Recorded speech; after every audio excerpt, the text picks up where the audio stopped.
The story of Manhattan begins with a mystery and a wondrous product of memory, scholarship, and care.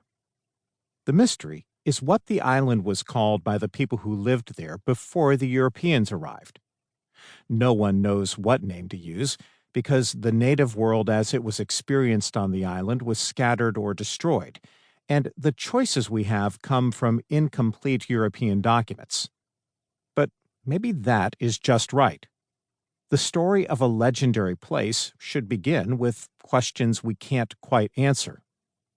And yet, name aside, there is so much that has been preserved by the descendants of those who lived on the island and discovered by generations of scholars, that we can very fully describe the land when it was the home to its original inhabitants, people who called themselves the Munsee or perhaps the Lenape.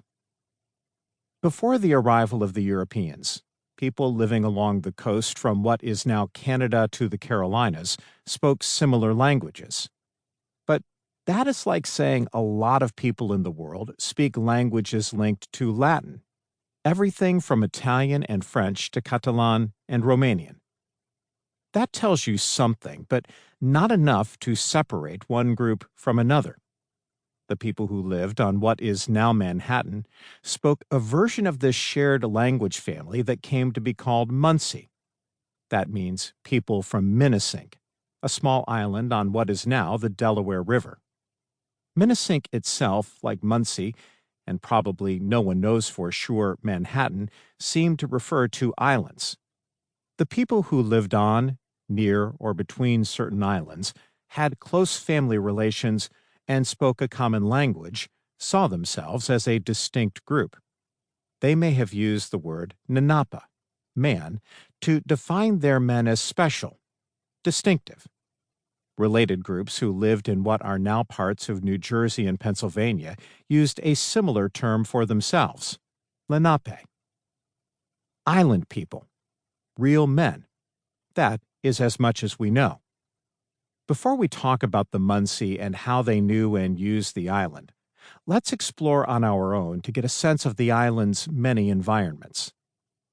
If we start from where the Brooklyn Bridge now lands in Manhattan and go back in time before the Europeans arrived, we would be on relatively flat land with pine and tall oak trees to shade us. Pause a moment, and a couple of squirrels race ahead up one trunk. Chipmunks scamper about. If we lean down and watch carefully, we'd soon see mice, voles, and shrews. If we are lucky and quiet, we'd catch sight of a brown rabbit with a white patch on its behind, standing stock still and eyeing us. Shadows would keep dancing across us, for in the sky are so many birds. Red-winged blackbirds and red-tailed hawks, black crows, gray passenger pigeons. An eagle might swoop by overhead. As we turn south, the land rises slightly into low hills. There are fewer pines and large chestnut trees. We are close enough to the shore that turtles and salamanders keep us company. Not only are the skies filled with birds, their songs are everywhere. Sparrows, blue jays, and robins calling to one another. Nearer to the tip of the island, we leave the forest and come to the edge of a salt marsh.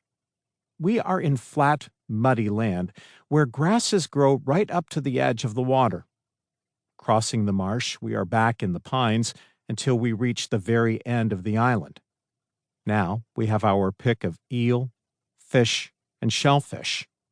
We might even sight a whale or porpoise.